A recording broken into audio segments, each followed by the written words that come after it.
Alright, you mateys, welcome back to Klepto Stash, where we review and discuss the best of the best applications, extensions, add-ons, and services, and God, so much more. So today, we're going to be talking about backup solutions. Now, in the past year, I've tried just a bevy, a virtual cornucopia of backup solutions. Some of them are good, some of them are great, some of them are trash. Some of them promised the moon and delivered very little. And so when it comes to that, there's a big difference between off-site, local, local network backups and on-site on some server that you do not control. There's a big difference, and there is a lot to consider. Not just, spamming your Dropbox with a bunch of porn and hoping no one goes through it. And between that and having a true backup solution based on open source and audited crypto. There's a big difference between that. So we're going to talk about something that I use. Before that, I'm an old paranoid curmudgeon, and I like my backup solutions to run in the terminal in a cron job. Cron job. Yeah, cron job. Yeah, it just sounds strange. Okay, I like them to run in a cron job. Why, you ask? Because when they have so many GUI backup solutions, well, those GUI backup solutions a lot of times end up being just icons in your tray. And one day they will disappear. It'll crash.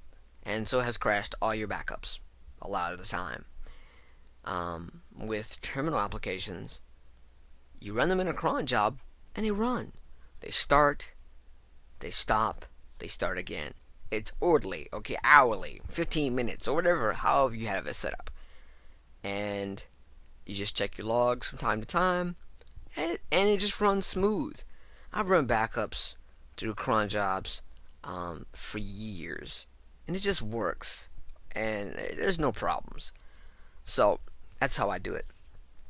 And when it comes down to crypto, a lot of people talk about, our backup solution uses crypto. Well, what kind of crypto are we talking about? Are you using something old and outdated like, Blowfish? Are you, still handing out 128-bit encryption keys or, that type of thing? So there's a lot of questions to be asked. So when I found out about this backup solution, Cyphertite, I just love the name. Cyphertite. Cyphertite, bitch. High security online backups. Cyphertite. No snake oil cryptography. Yes, no snake oil cryptography. It's easy to say that, but what these guys do is they have a white paper and they outline everything, how everything works, from the crypto to how the deduplication works, everything in a white paper that you can read. Yes, read. Please read. Please read more. Sorry, I got off on a tangent there. But these guys are former OpenBSD developers. For me, an old paranoid curmudgeon, that's all you have to say. Okay, you got your crypto information in a white paper that I can read. Okay, I know how it works.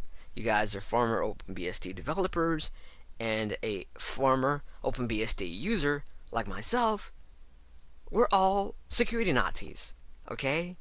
And so that's good. These guys also, the company also work on Bitcoin projects, and so these guys are well known and they've got their shit together. So, it's open source. You can get it on GitHub. I believe some of the server side stuff is not, but I'm sure it will be eventually. At least I would hope so. You can get this on GitHub. They do have packages available for Ubuntu, Fedora, OpenSUSE, etc., etc. You can get it from source.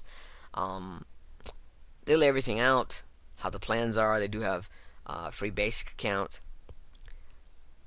They do have a personal account where you pay $10 a month for unlimited storage. I really hate the idea of the name unlimited storage. One day that name will disappear entirely, and then let's just agree that we'll never ever say that word existed or that phrase existed, unlimited storage, because you can't just go and dump 40 terabytes of porn on their servers. They're gonna send you some emails. You're gonna get some nasty calls. Okay, maybe 2 terabytes of porn. Okay, that's where we draw a line. So I would prefer that they, pretty much tell you how much you can use. A lot of people say unlimited storage because nobody uses unlimited storage. They use a limited amount of storage. Normally a small amount of storage. Maybe 10 gigs, maybe 100 gigs, maybe a whole friggin' terabyte. Who knows? I really don't, honestly, but I could see it happening. So, but these guys, as far as their free basic account goes, they need to offer more than 8 gigs. Come on, guys. It's 2015, okay? Get with it. Give us like 15 gig or 30 gig of free storage. Let us get our foot in the door and check it out and see if we like it, and then we'll sign up to the good stuff. I have a premium account where, it's like 10 cents per gigabyte every month, and then you get like premium support and that type of deal. I really like Cyphertite. It works really well. It's on a fast network. Okay, and the backups are fast, the restores are fast. The crypto is excellent and well, well put out, well vetted. It's using AES and elliptic curve. Also, a good thing about this is I think this is kind of unique. Is that your backups, of course, go onto their servers, but the metadata for those backups, stay on your local system. And so, if the metadata disappears, which of course they don't have access to them on their servers, then your backup data is just noise. It's meaningless. It's nothing, which is very nice. And also with that metadata, you can look to see what files. Let's say in June 2015, June 1st, 2015, I had this backup, but June 2nd, I didn't have this backup, and so you can sort of look. It's really good, and it sort of gives me an ease. Not that I entirely trust any company, but I can have a feel good. I can have a I guess you could say a nice warm feeling, and that's all I want, really. I'm not gonna trust most companies as far as backup solutions, but if I got a warm feeling and your crypto's good and it's open source, hey, I'll ride with you. I'll go there. Okay. So again, like I said, it's a terminal application, and you do have to get used to the commands. They're not that difficult once you get going. I myself made a few bash aliases and functions just to make things easy because I'm lazy, old lazy paranoid curmudgeon. I'll keep adding adjectives later. But I really like Cyphertite, and let's talk a bit about how it works. This is great. Okay, when you first sign up, of course you got your login, username, password, right?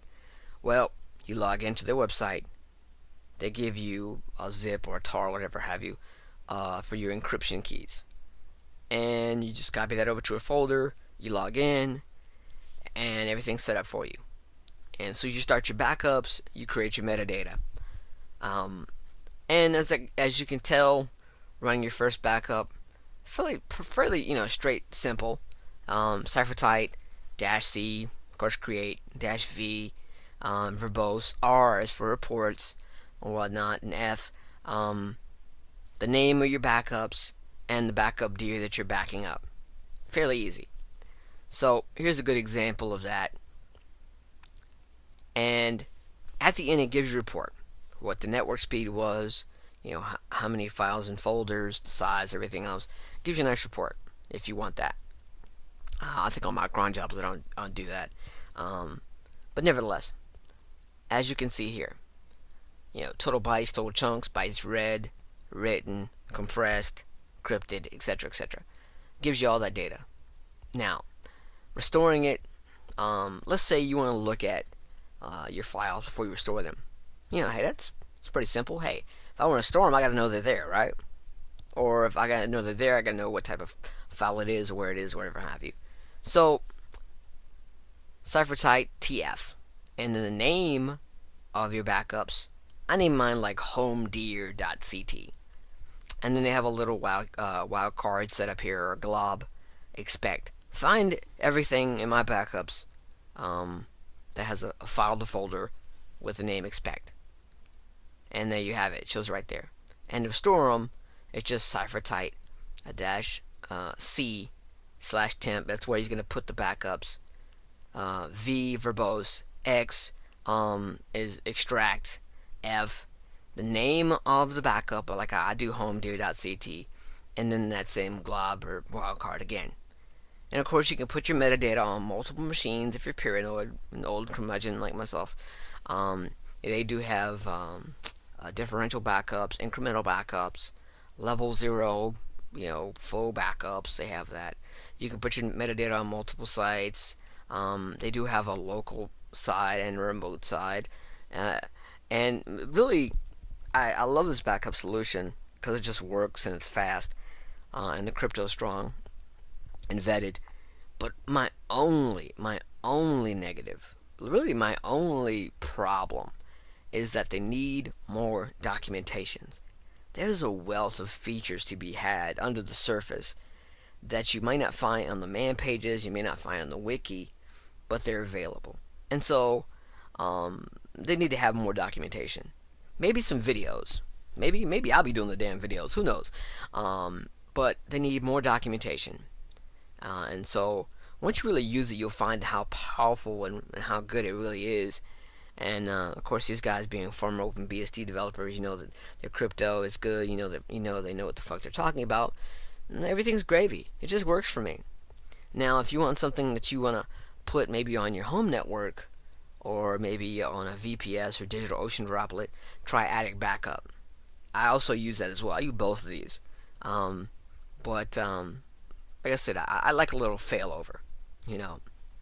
I like terminal applications because there's less area to fail. And like failover, I like running kind of two backup systems, different backups.